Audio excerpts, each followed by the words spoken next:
Until that moment, I was so selfish that I still felt like a victim. Like I felt like somebody had done this to me. But as I stood there with my father crying into my shoulder, I realized I wasn't the only one who had done time. My parents emotionally were locked up in there with me. That's when I see lights behind me start to flash. And I didn't even think, I just hit it. I was driving like my life depended on it. And then I parked the car, hopped out, closed the door, and I started running. And he pulls out a burner, shank, it's like 6 inches. And then he passes it to me. And he goes, "Here, that's yours. Don't ever leave the cell block without this." Here's the reason I made it out of that place alive. What's up, everybody? Welcome back to The Connect. My name is Johnny Mitchell. You know what to do. Follow us on all socials. Turn on alerts so you get notified whenever we drop new content. And Patreon, patreon.com/The Connect Show. We got amazing bonus content, and it's the best way to support us. All right, let's get into the episode. It's been said that you only do 2 days in prison. The first day you go in and the last day. Well, that is true. The hardest part about being incarcerated is going in. That absolutely is the worst part about prison, kind of obviously, right? It's the first day that you go in. It's the intake, the humiliation of going through the bureaucracy and being shackled and brought to court, getting sentenced, getting put on the gray goose, getting shipped off to an unknown facility with a bunch of dangerous men, not knowing if you're gonna make it out alive. But the second hardest day is the day that you get released. The reason that it's so hard is the anxiety and the fear that a criminal has when he gets released and has to find his way in the free world. Especially for a guy like me who was addicted to the life. I was addicted to the street game. Getting out of prison meant I was forced to go back to square one. And because I was determined to not go back to a life of crime, it made it even more difficult because that meant I had to find out a way to make a living as well as pursue my dreams. And I had no idea how to do that because I had never worked a real job.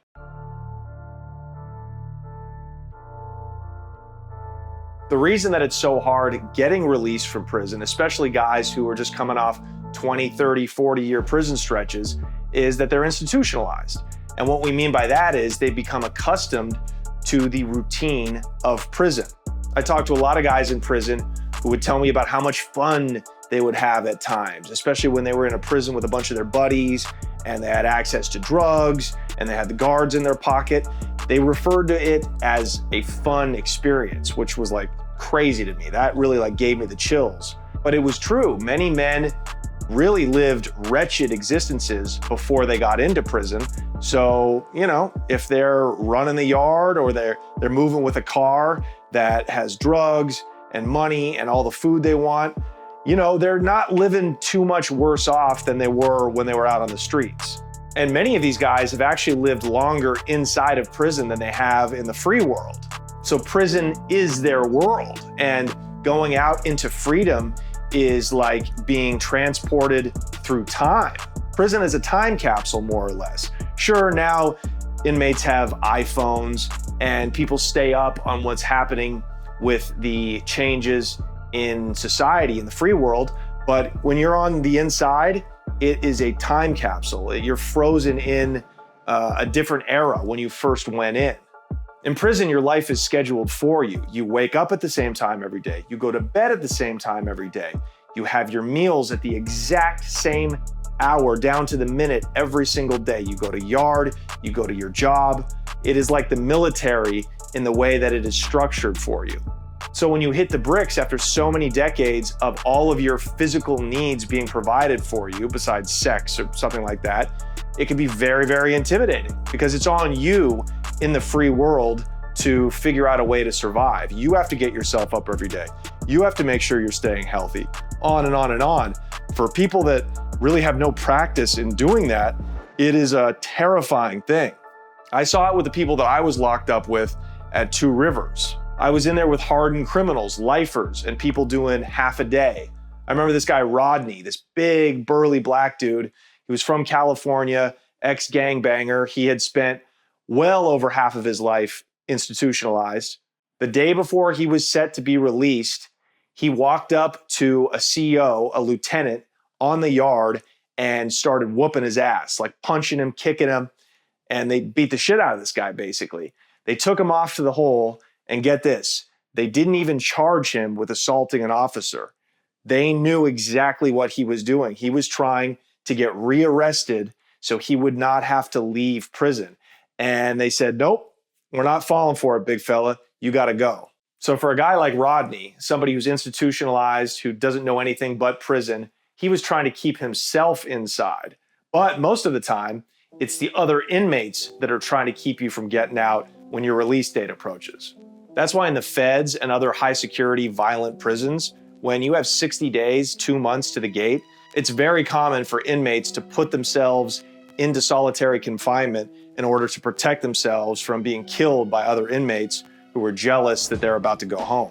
So for instance, I knew people who had done fed time, even inmates at Two Rivers, who had about 2 months to the gate, and they would walk up to a CO and be like, hey, guard, I'm 60 days out. And they'd be like, oh shit, okay. And they would actually escort you to solitary confinement, to the hole, because they knew what time it was. They were doing that to protect the inmate. Because people are haters, you know? It's human nature, right? The other inmates see you getting ready to go home and they're mad. They want to go home. They don't want to be locked up. Even people that are super institutionalized, like, you know, they feel the pangs of jealousy and wish it was them. It's very normal. So, especially for a guy doing life or who's on drugs, he might have a beef with the person who's getting out and come at him with a knife. He's got nothing else to lose.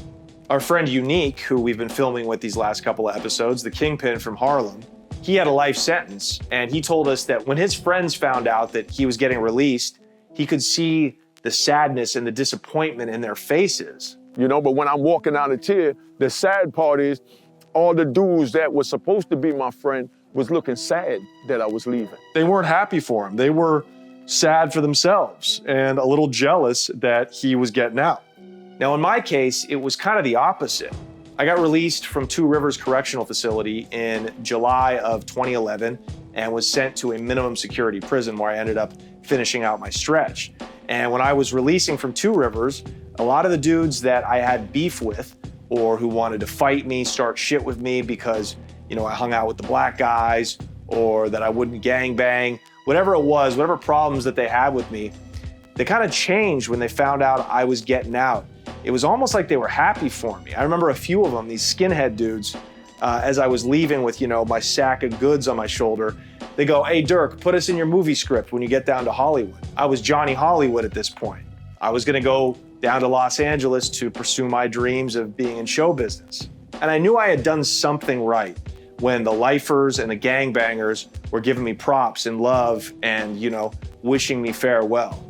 That made me feel good. It made me think that not all of the time that I had spent locked up was for naught. Hey guys, let's take a minute to thank our amazing sponsor, longtime sponsor of the Connect, Hello Mood. You guys, Hello Mood is truly the best CBD and Delta 8 and Delta 9 products company in the United States of America. They have an array of amazing products, including their new strawberry cheesecake, flour, Bubba Kush, Afghan hash, so many different assortments of Delta 9 and Delta 8 THC gummies and edibles. It's an entire arrangement of things, you guys. If you live in a state where marijuana is still illegal, you can go get the Delta 8 and Delta 9 right off their website and have it delivered to you legally, discreetly, and you don't have to worry about feds. I mean, we love these guys. I cannot recommend Mood enough. You guys, right now, they are offering an incredible promo for you. If you go over to hellomood.co, that's their website, hellomood.co, and use promo code CONNECT20, you get 20% off anything on their entire website. Plus, that's not all. If you use promo code CONNECTFREE at checkout, they will throw in a 5-count pack of gummies entirely free with your order. You guys, do yourself a favor and go over to hellomood.co and get the best Delta 8, Delta 9 CBD products on the market. Thank you so much for sponsoring us. Let's get back into the episode.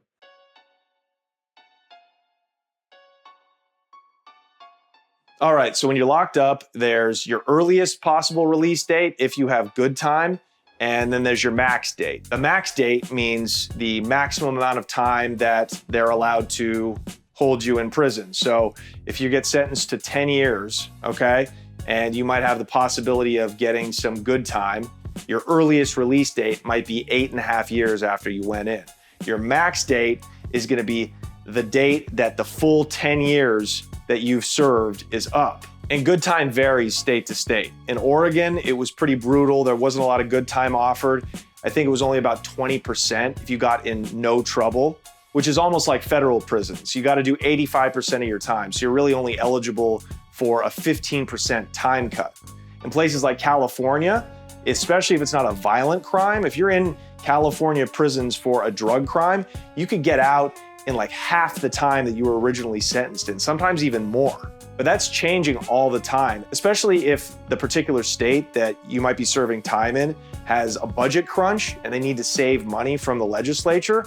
They'll actually give a mandate to increase the amount of good time that inmates are eligible for in order to get people out of there as fast as possible to open up bed space and to save the state money.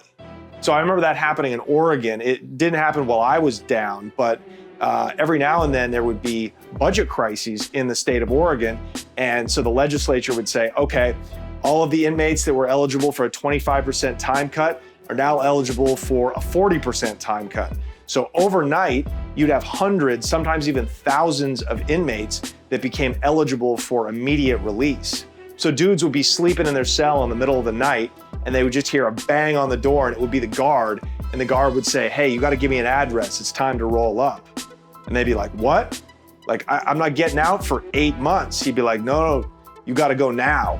Crazy shit like that would happen. I mean, talk about feeling like it's Christmas Day as a kid. I mean, nothing compares to, getting 8 months of your life back.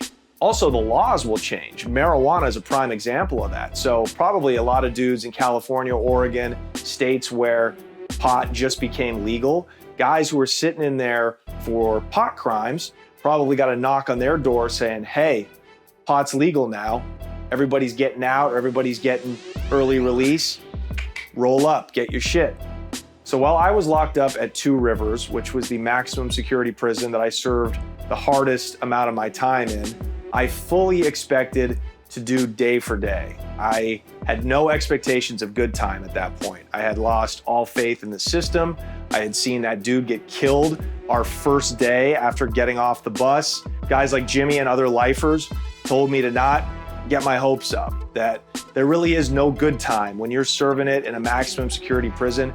Something's gonna happen, you're gonna get in trouble, and you're gonna lose, any hope of early release. My whole goal was just to survive and not catch another charge. But about a month and a half before I actually became eligible to be classed down from a maximum security to a minimum, my counselor called me in and said, look, you're scheduled to be released, so I'd be on your best behavior. You're doing a pretty good job, Mitchell. So there's your earliest overall release date, right? I had missed that date by a couple of months because of all the fighting that I was doing early on in my stretch. But then there's the transfer date, the earliest possible date that I could have been transferred out of a maximum security prison and been moved into a minimum security. But still, I didn't put too much stock in that. I tried not to get my hopes up. And, from that point on, I told Jimmy, and Jimmy always sent a bodyguard with me anywhere I would go on the main line. So I didn't have to carry a shank on me. I would not have to get in a fight. He really looked out for me because he knew how important it was that whatever happened, I got out of that place and got to a minimum security facility where I would be safe and I would be on my way to getting out as soon as possible. So a month before my earliest transfer date, a big riot happened on my yard, on my cell block. Jimmy and a bunch of other shot callers all got sent to the hole. I mean, half of the cell block, it seemed like, was wiped out. When I got back, all those dudes were gone, and I was alone in Jimmy and I's old cell.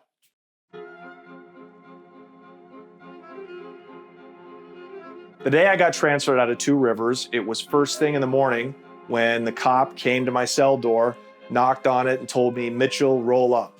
And everybody on the cell block heard it too, so all the other inmates started chirping that, hey, Dirk's getting released or Dirk's getting shipped out. I didn't know where I was going though. They don't tell you for security reasons right there where you're headed to. You get on the Grey Goose, shackled up again, put in the jumpsuit, stripped naked, strip searched, all of that, right? Just like how you arrived. Same process when you get back on the bus. Then they show you your paperwork, your new transfer mandate. And okay, I see I'm going to a little place called Shutter Creek Correctional Facility, and it's a minimum security prison way down on the central Oregon coast. It's like a 15-hour drive from Two Rivers. And it took about 2 days to get there. It was really hellish. It was just as hard physically and mentally as the drive to Two Rivers was. It was a long prison ride, but everybody on there was excited because it was inmates like me who were heading to minimum security facilities.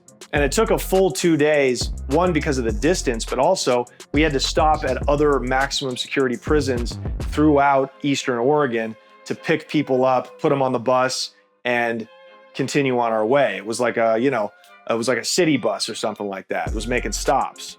Then we spent the night at this prison called Sandy Am, which is in Salem, and it's another minimum security facility, but it still sucks. The reason that being transported by the prison system is so brutal is that anytime you enter a new facility, you have to go through the same awful intake process. You have to strip down, you have to get strip searched by strange cops, you have to do your fingerprint and x-ray scans to make sure you're not hiding weapons anywhere. And then, you got to go fraternize and get mixed in with a bunch of strange dudes who you don't know who they are. They put us in a dorm room at Sandy Am. There were no cells anymore, right? We're at a minimum security now.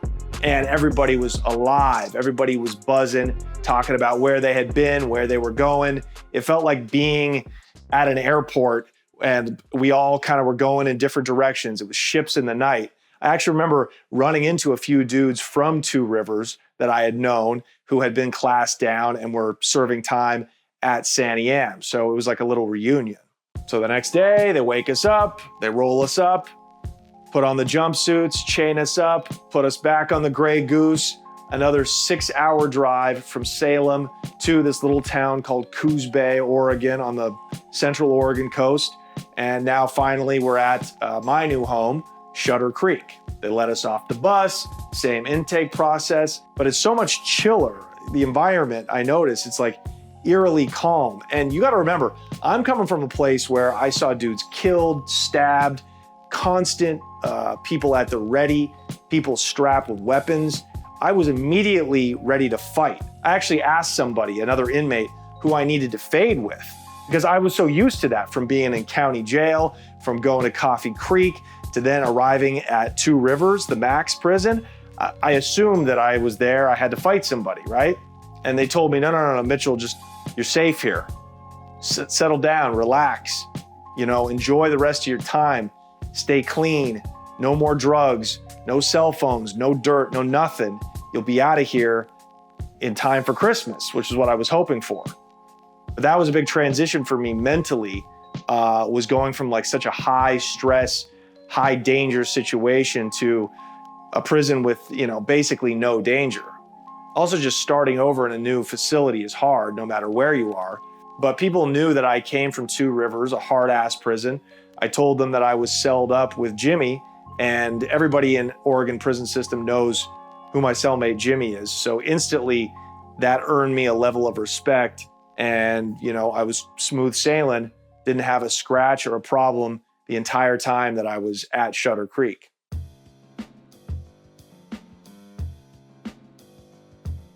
It was 2 days after Thanksgiving 2011 when I was finally released from prison. It's kind of like getting transferred, except when the cop came to my door that morning, he told me, "Hey Mitchell, roll up, you're going home." And I had the date in front of me on my paperwork. I suspected that that was the day I was going to be released, but again, with anything in the prison system, you just cannot trust what they say until it actually happens. That's the nature of the American prison system, the beast. It is wickedly disorganized and unjust. So I got up, I went to the payphone, and I called my mom. And I told her, "Hey, it's happening. Meet me in Eugene around noon." And my mother, the sweetheart, she was so excited. I've never heard her giddy like that before. So she said, great, baby. I will see you around 12:30 in Eugene. I'll be there to pick you up. So I go down to Chow. I have breakfast for the final time with my buddies. I go over to the yard to get a final workout in. Went up to my cell, put all my things in a plastic sack, and then I went and saw my counselor, and they gave me a little debit card with my gate money on it. Gate money is the money that is left over from your books. They put it onto a little card for you, and they gave me a bus ticket. And by 11 a.m., I was on a Greyhound bus taking me away from the prison and up to Eugene, where I was gonna get picked up by my parents. And as I was on the bus headed north, I felt like I was falling. It was for the first time in my life. I didn't have any money. I had no direction. All I had was a dream, and that dream was to get to California. It was to get to LA. So the bus drops me off at the Eugene public bus stop, and there are my parents, right on time, as always, waiting for me. So before we headed back to Portland, we decided to go get pizza at my favorite pizza place in Eugene. So my parents are driving us through the neighborhoods, and I'm looking around, and these are the same blocks where years ago I had my pockets, my backpack stuffed with coke and weed, and I was running around like a maniac selling dope. And you know, it was surreal, because this was the turf, this was the soil, this is where the dream really started to take shape. And it's also where the nightmare ended. So we parked and we were heading up to this pizza place, Pegasus Pizza in Eugene, shout out. And my father, you know, if you listen to the podcast, you kind of know that my father was a real stoic, not a very emotionally available man. He was an old Catholic guy from the Midwest. He was strict. He never told me he loved me. I don't recall at all as a child. He never believed in me, never really liked me, to be honest with you. He was always kind of disapproving of who I was and the way that I moved. You know, many times I thought that he just didn't give a fuck about me, which is probably the reason that I acted up the way I did. But as we were walking to this restaurant, I kind of patted him on the back and I said, "How are you, Pop? You all right?" And he turned to me and he just started bawling. I'd never seen him cry before, and he was just letting it spill. And he put his arm around me and he just gave me a gigantic hug and was weeping into my shoulder like he was my son.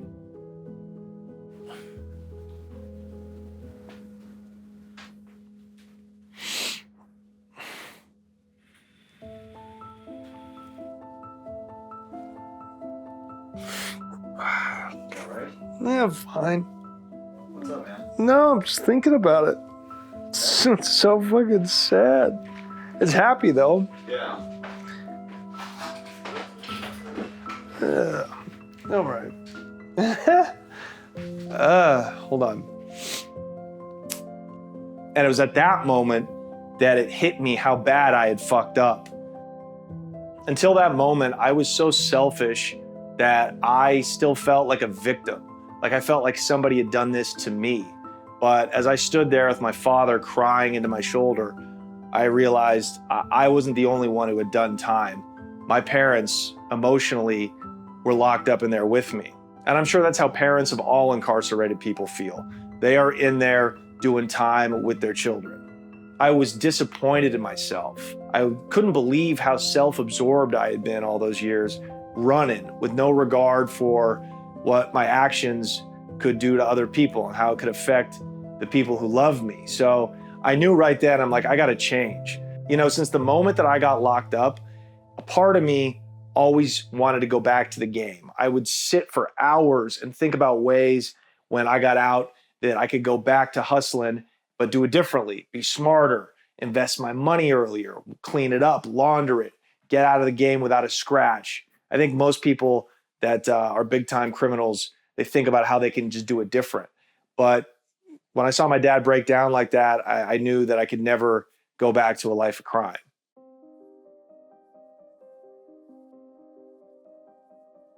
Okay, so now I'm home and I'm getting reacclimated to being in society. And the hardest part for any criminal, but especially for big time drug dealers like myself, when we get out of prison, we have to become normal people. And it's one of the worst come downs you could possibly imagine. I've said this before and people will disagree, but I really think that drug dealing and drug money are even more addictive than drugs themselves. Because when you're a junkie or a drug addict, yes, it's hard to get clean, but once you stay sober, that's many times all that a person really needs. They feel like they're free. When they become free of drugs, it's like getting out of prison in a way. But for a drug dealer, that drug money, it's more than just a high. It's a lifestyle, it's an identity. It is literally freedom. There's a freedom into having so much money and being autonomous and working for yourself and everything that comes with being an outlaw. My greatest fear had always been being ordinary. Malcolm X has this great quote in his autobiography. He goes, "Back in the day, the only thing I was more scared of than jail was a job." And that sums up perfectly the way I think. I never wanted to get a job. I never wanted to work for anybody. I never wanted to be anybody's lackey. It's the very reason that I started selling drugs in the first place. So for me to have to go get a minimum wage job when I first got out, I was working at like this plastic factory, making plastics, and I was driving a forklift. I wasn't even doing that. I didn't even have a forklifting license. I was stacking things, pallets of plastic onto forklifts for $12 an hour. It was humiliating. It actually felt like I was back in prison. I had to wake up at the same time every day. I had to take orders from a guy who I didn't like. I was told when I could eat and when I couldn't, when I could go to the bathroom. I had to be in the house by a certain time every night because I was on parole. It didn't feel a lot different than being incarcerated. So I understand why so many people who get out of prison just go right the fuck back because they can't take it. The street is so brutal in many ways. The relationships I had with my oldest friends was different now too. When I first got out, they kind of thought it was a big joke. We all had a good laugh. They bought me a hooker, which is, I gotta say, a great friend thing to do. But they kind of thought what I went through was, a game. They had no idea what had really gone on. They didn't even know what I had been through while I was out in the street selling dope. And I felt disrespected, quite honestly, because nothing was funny about what I had been through. And I felt like I had nobody to talk to about it. Their attitude was kind of like, all right, John, you're out. Let's move on, act like it never happened. But it was like, no. I was not locked up for that long, comparatively. But I witnessed and took part in some traumatic shit. And, the stuff that I saw haunted me and will always be with me. It will stick with me forever. And it was just a very weird time. It felt like how soldiers probably feel getting back from war. They don't know how to relate to anybody. PTSD is absolutely what I had. In fact, most of my friends, until I started doing this show, had no idea the shit that happened to me while I was locked up. They call me after every episode and they're like, dude, why didn't you tell us about this stuff? And it's like, because I don't want to come out to my friends that are lawyers and business people and be like, oh yeah, I saw a guy get killed. It's just not something you share, I felt completely isolated and alone, and I knew that I had to get out. I saw my friends falling into the same traps of middle-class doldrums and normalcy that I never wanted a part of in the first place. Being in Portland, being in those dreary winter months in Portland, I felt that anxiety that I had when I was at Two Rivers. I was like, I gotta go. And that determination is what set my mind on a goal, and it's what helped me survive those first 6 months after getting out of prison.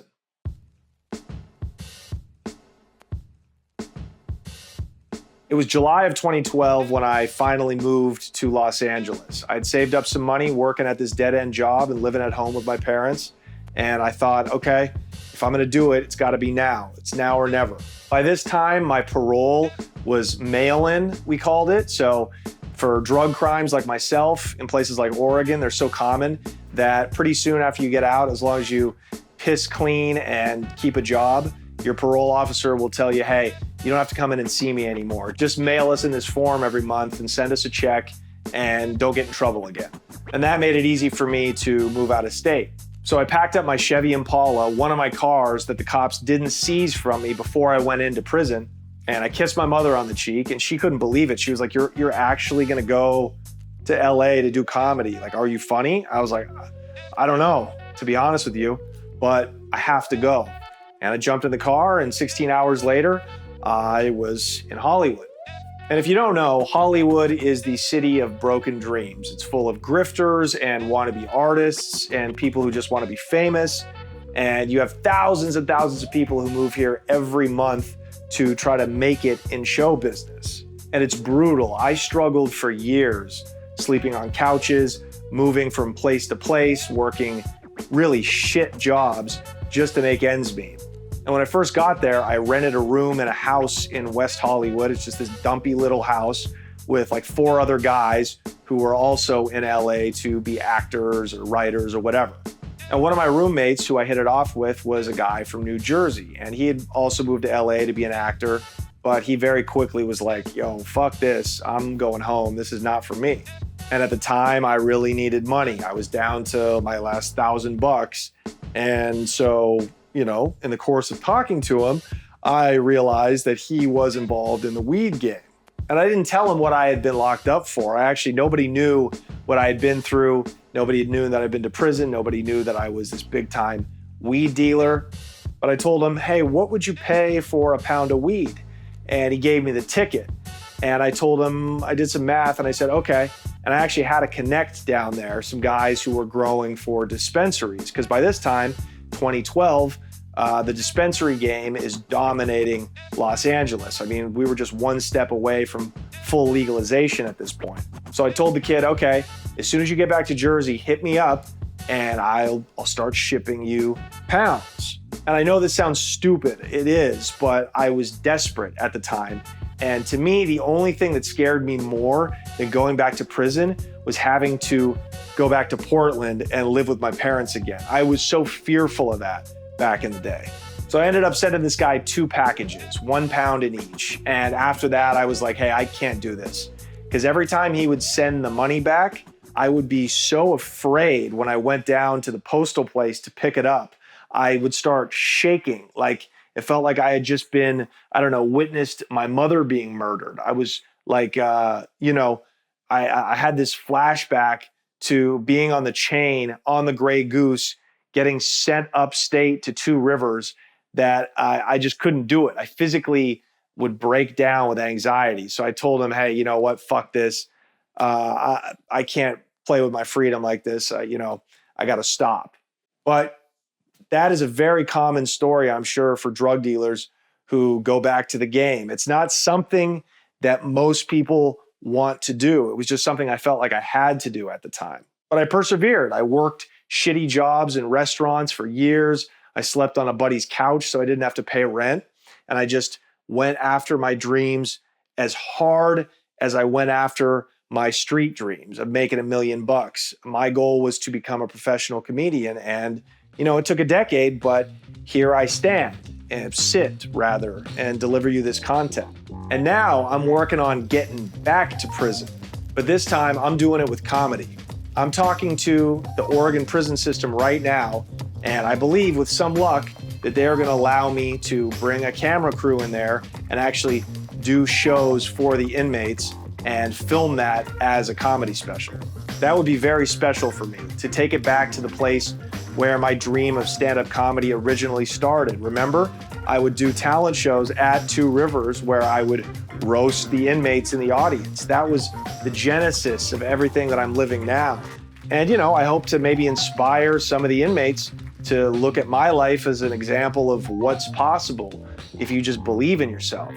Because the thing that I'm most proud about this decade of being out of prison is the fact that I never went back to the life, that I gave myself fully and completely to this new path, to this new dream. And, I want them to know that, I've been there and, they can do it too. All right, you guys, that's been today's episode. Make sure to listen to us as well on Spotify. Subscribe to the Patreon so you get all our bonus content, and we will see you next week. Take care.